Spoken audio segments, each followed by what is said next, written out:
กาเลนะธัมมัสสวนังเอตัมมังคาลมุตตมัง Part 10. Meditasi tentang persepsi. 10 praktek penyembuhan untuk mengembangkan kewaspadaan. Judul asli Meditation on Perception. 10 Healing Practices to Cultivate Mindfulness. Penulis Bhante Gunaratana, author of Mindfulness in Plain English. Kata pengantar Bhikkhu Bodhi. Penerjemah dari bahasa Inggris ke bahasa Indonesia, Dr. Anda Lani Anggawati, Dr. Anda Wena Sintiawati. Editor Rudi Ananda Limiadi SSI MM. Diterbitkan oleh Wisma Sambodhi Klaten untuk menyambut Kathina Puja 20 Oktober 2016. Bagian 3. Meditasi tentang persepsi. Bab 14. Meditasi, ketidakkekalan dan 6 objek indera.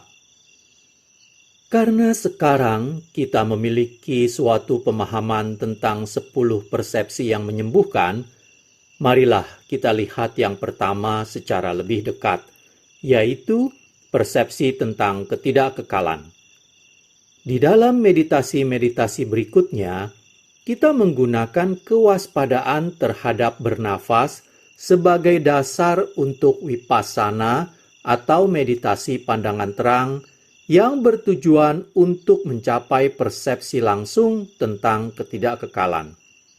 Siapapun dapat secara dangkal melihat ketidakkekalan, tetapi melakukan hal ini saja tidak cukup untuk bisa membuat perbedaan dalam kehidupan kita. Kita perlu melihat ketidakkekalan secara mendalam di dalam pengalaman kita sendiri. Di dalam meditasi, kita mengarahkan perhatian total pada proses-proses tubuh dan pikiran kita sendiri tanpa asumsi atau gagasan yang sudah dikembangkan sebelumnya. Perhatian tak memihak ini memungkinkan pikiran melihat ketidakkekalan dari akar-akarnya.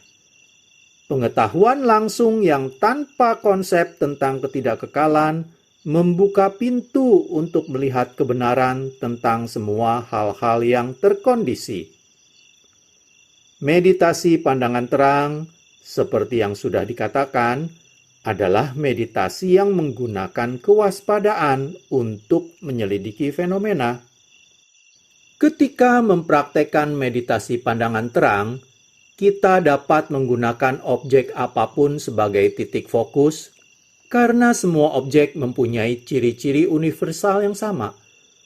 Apakah kita berfokus pada nafas, pada satu bagian tubuh, atau pada perasaan, persepsi, pemikiran, atau kesadaran, kita menemukan 3 kebenaran yang sama: ketidakkekalan, penderitaan, dan tidak adanya diri di dalam semua bentuk, perasaan, persepsi, pemikiran, kesadaran, rupa, bunyi, bebauan, cita rasa, sentuhan, dan objek-objek pikiran.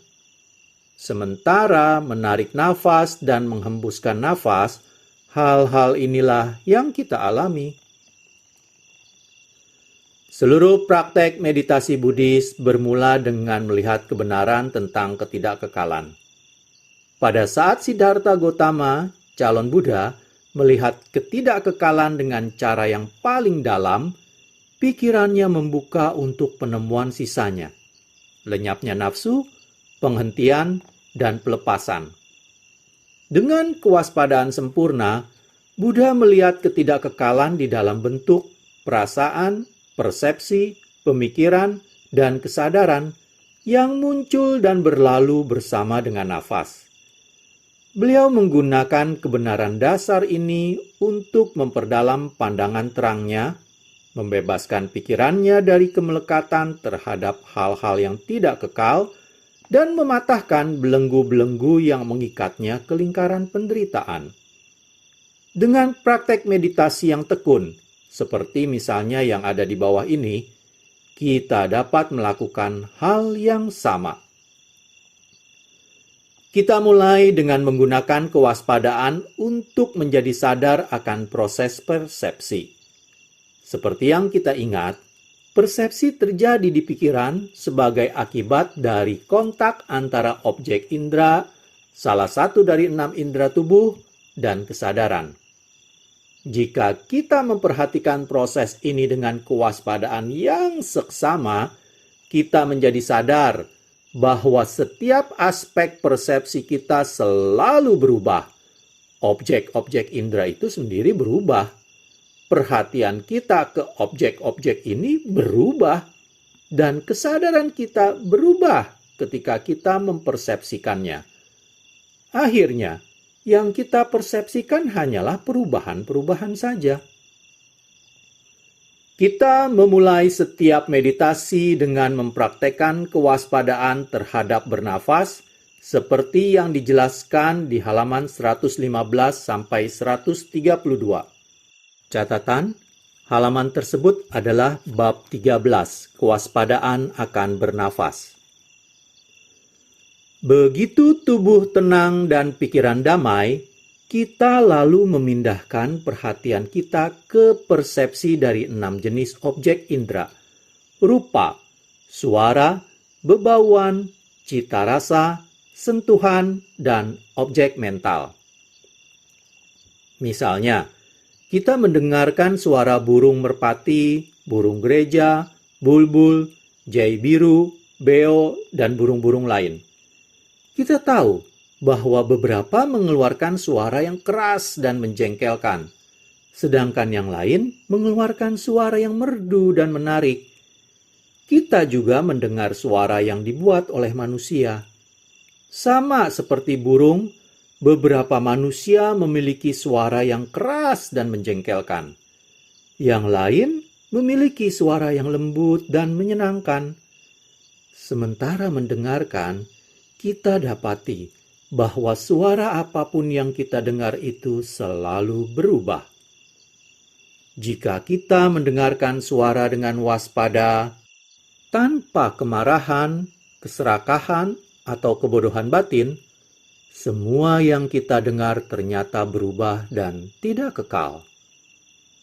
Berikutnya, kita alihkan perhatian ke indera penciuman. Kita menghirup bau bunga segar atau bau sabun, kotoran sapi, atau roti yang sedang dipanggang. Kita menaruh perhatian dengan kewaspadaan penuh. Bau apapun yang kita dapati itu ternyata berubah sepanjang waktu. Berikutnya, kita perhatikan sentuhan pakaian kita ke kulit, kendor atau erat, lembut atau kasar, menyejukkan atau membuat gatal, yang berubah sepanjang waktu. Kita alami sentuhan bantal yang kita duduki, dan bagaimana persepsi ini berubah dari lembut dan nyaman menjadi keras dan tidak lentur. Kita alami sensasi yang berubah ini dengan penuh kesadaran. Jika kita membuka mata, kita lihat dedaunan, pepohonan, dan awan yang bergerak. Semua yang terlihat mata itu ternyata bergerak dan berubah dengan cara yang jelas dan halus. Sekarang kita lihat bahwa semua yang kita persepsikan itu berubah. Tidak ada urutan khusus untuk munculnya segala sesuatu. Ketika sedang menyadari suatu suara, tiba-tiba kita menjadi sadar akan ketidakkekalan perasaan atau pemikiran atau kesadaran itu sendiri. Kita mengizinkan pikiran untuk mengalami perubahan-perubahan ini dengan urutan apapun ketika muncul. Tak peduli objek apapun yang disadari oleh pikiran, kita melihat ketidakkekalan di dalam objek itu. Kita tidak harus memaksa diri untuk melihatnya. Ketidakkekalan ada di sana, tertandai dengan amat jelas. Semua yang kita persepsikan itu jelas ditandai oleh ketidakkekalan. Demikian pula, semua jenis perasaan, menyenangkan, tidak menyenangkan, atau netral yang muncul dari mata, telinga, hidung, lidah, dan tubuh, semuanya berubah sepanjang waktu. Ketika pemikiran muncul, bajik, tidak bajik, atau netral, kita memberikan perhatian dengan kewaspadaan yang penuh dan total ke sana. Apa yang kita lihat di sana pun hanyalah perubahan. Persepsi apapun yang muncul dengan bergantung atas rupa, suara, bebauan, cita rasa, sentuhan, dan pemikiran selalu berubah. Keadaan kesadaran yang muncul dengan bergantung atas rupa, suara, bebauan, cita rasa, sentuhan, dan pemikiran pun juga selalu berubah. Sementara kita sedang memperhatikan hal apapun, kesadaran itu pun berubah. Di bawah semua perubahan itu adalah nafas, dan nafas ini pun juga berubah.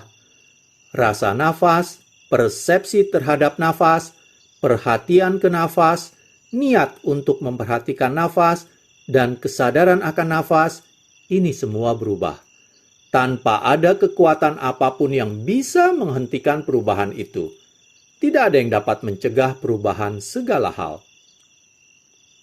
Ketika kita menarik nafas, bahkan nafas itu tidak tetap statis. Nafas berubah sendiri.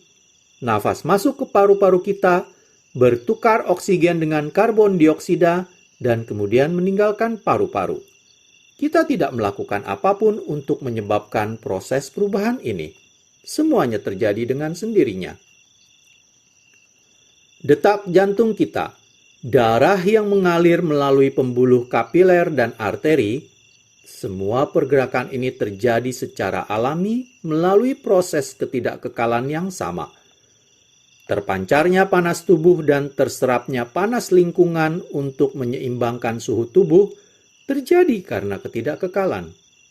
Panas di tubuh harus bergerak, udara di tubuh harus bergerak, cairan di tubuh harus bergerak, elemen-elemen lain di tubuh harus bergerak secara alami untuk menjaga agar tubuh tetap berfungsi. Semua fungsi tubuh terjadi secara alami karena ketidakkekalan. Kita menggunakan kewaspadaan untuk menjadi sadar akan proses ini sementara bernafas.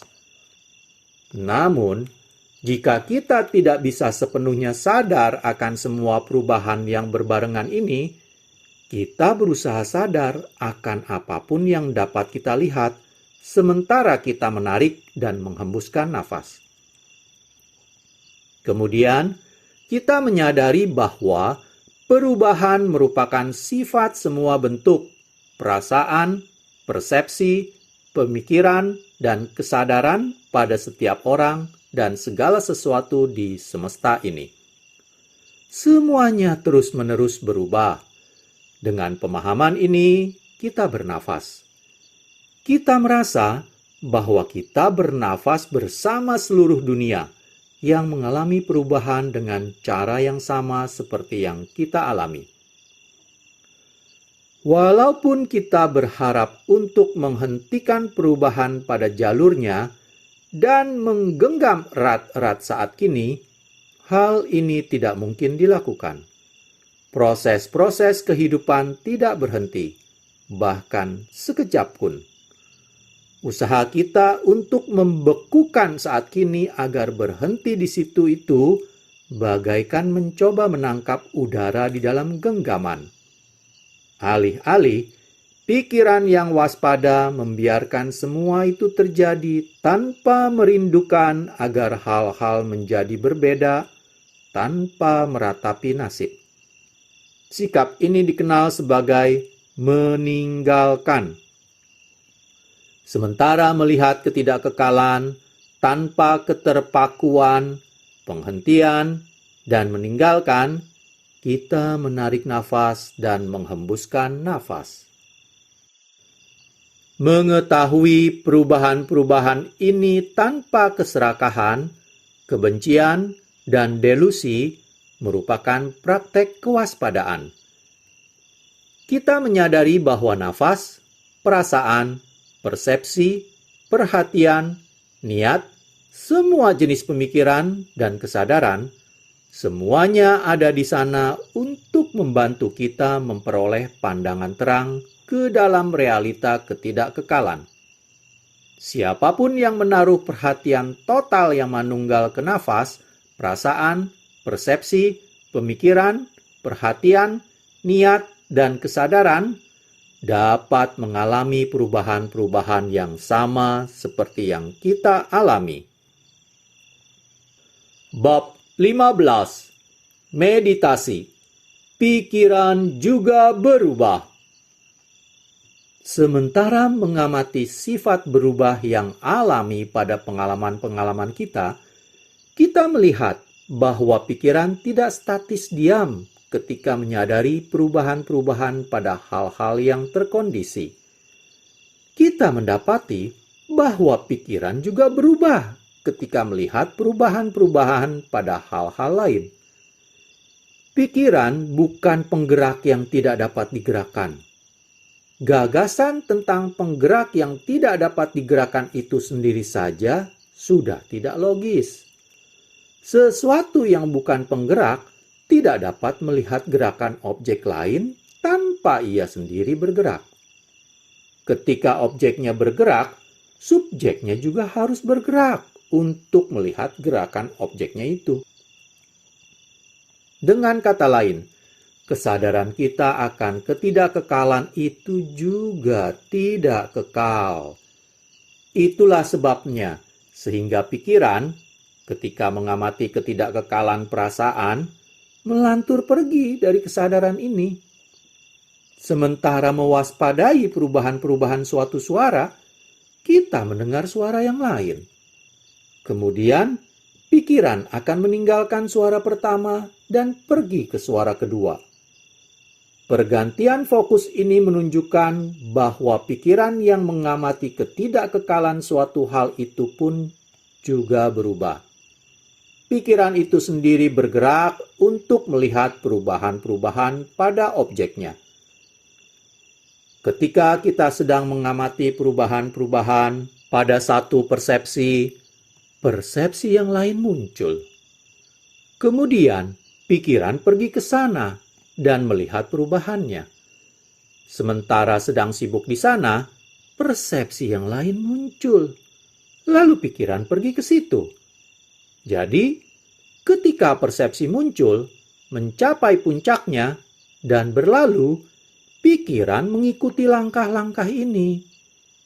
Kadang-kadang, sebelum satu persepsi berpindah dari satu langkah ke langkah berikutnya, pikiran sudah berpindah ke objek lainnya. Pikiran tidak tinggal diam mengamati satu objek untuk melihat selesainya 3 langkah perubahan. Ketika muncul, momen puncak, dan momen berlalu. Mengamati dan melihat merupakan fungsi atau aktivitas yang dinamis. Kita mungkin melihat perubahan-perubahan di dalam perasaan kita, menyenangkan, tidak menyenangkan, atau netral. Sementara kita sedang sibuk melihat perubahan perasaan, tiba-tiba kita mendengar sebuah suara. Maka pikiran pergi ke sana, memutus kesadaran akan perubahan yang sedang terjadi di dalam perasaan kita. Tetapi kita tidak usah kecewa. Alih-alih, kita sekedar sadar akan kenyataan bahwa pikiran yang tadi sedang melihat perubahan di dalam perasaan kita ternyata juga berubah. Bahkan, pengetahuan dhamma kita pun terkena ketidakkekalan. Segala sesuatu berubah, sehingga kebenaran bisa menjadi kebohongan, seperti yang disebutkan di Dwayatanupasana Sutta. Lihatlah dunia bersama para dewanya, yang berpikir tanpa diri sebagai diri. Setelah masuk ke dalam mentalitas dan materialitas, mereka berpikir, ini memang benar. Dengan cara apapun mereka berpikir, hal itu berubah menjadi hal lain, membuatnya menjadi tidak benar. Inilah sifat hal-hal yang tidak kekal. Setelah menyadari bahwa Nibbana merupakan kebenaran yang tidak berubah, para Arya mencapainya tanpa meninggalkan jejak apapun. Di sini, pesannya adalah bahwa setiap kali kita percaya bahwa sesuatu itu kekal, menyenangkan, sumber kebahagiaan, dan suatu diri yang abadi, ia berubah dan menjadi sebaliknya. Inilah sifat ketidakkekalan. Bila melihat kebenaran ini secara mendalam, kita akhirnya berhenti mengejar hantu. Tetapi dibutuhkan kewaspadaan dan konsentrasi untuk bisa sampai ke titik ini. Bila kewaspadaan dan konsentrasi sudah stabil dan bekerja bersama sebagai satu tim, tak terhitung banyaknya perubahan halus yang kita lihat terjadi berbarengan di pikiran dan tubuh kita. Kewaspadaan yang mendalam menjadi sadar akan perubahan terkecil apapun, dan ia menerangi perubahan ini. Konsentrasi kuat yang dibarengi kewaspadaan akan memfokuskan pikiran sehingga kita dapat melihat dengan jelas bagaimana ketidakkekalan bekerja. Untuk mengalami perubahan pikiran, ikutilah langkah-langkah yang sudah diberikan untuk bermeditasi pada ketidakkekalan 6 objek indera. Kali ini, berfokuslah bukan pada perubahan-perubahan di dalam objek persepsi, melainkan pada perubahan-perubahan di pikiran yang mempersepsikan objek-objek itu. Lihatlah dengan jelas seberapa seringnya pikiran mengubah fokus persepsinya, berpindah seketika itu juga dari objek eksternal ke internal. Lihatlah bahwa pikiran, bersama dengan segala yang ada lainnya, terlibat dalam perubahan yang terus-menerus dan yang tidak dapat dihentikan. Bab 16. Meditasi, kunci menuju pembebasan kita. Ada 3 hal yang perlu kita ketahui secara langsung, secara mutlak, sampai ke sumsum tulang. Ketiganya itu adalah ketidakkekalan, penderitaan, dan ketanpadirian. Ketiganya itulah kunci menuju pembebasan kita. Ketidakkekalan adalah titik masuknya, unsur pembangunnya. Di atasnya, 2 lainnya bergantung. Jika kita melihat ketidakkekalan secara mendalam, maka penderitaan dan ketanpadirian adalah kesimpulan langsung yang tak terhindarkan lagi. Bila kita melatih meditasi kewaspadaan, kita melihat hal-hal berubah. Kita melihat ketidakkekalan secara mendalam, masuk sampai tingkat momen demi momen yang secara menakjubkan paling cepat. Kemudian, kita melihatnya secara lebih luas. Kita mempersepsikan ketidakkekalan di dalam segala hal yang kita lihat dan segala yang bisa kita lihat. Bila kita secara mendalam sadar akan ketidakkekalan di semua pengalaman kita, pikiran menjadi lelah karena perubahan yang tanpa henti itu. Inilah penderitaan yang kita alami di dalam ketidakkekalan. Buddha menemukan kebenaran ini dan menjelaskannya kepada kita dengan mengatakan, apapun yang tidak kekal merupakan penderitaan. Apapun yang tidak kekal merupakan penderitaan adalah kiasan, seperti frasa sebuah desa yang tidur. Yang tidur bukanlah desanya. Yang tidur adalah para penghuni, manusia dan binatang yang tinggal di sana. Demikian pula, yang menderita bukanlah hal-hal yang tidak kekal itu sendiri. Seandainya saja yang menderita adalah segala yang tidak kekal, maka pohon, meja, batu karang, dan objek-objek lain akan menderita, karena mereka tidak kekal juga.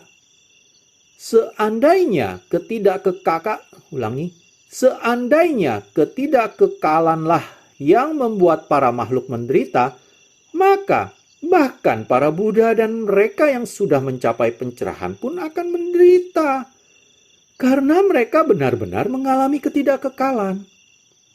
Alasan mengapa para makhluk ini tidak menderita adalah karena mereka tidak melekati apa yang tidak kekal.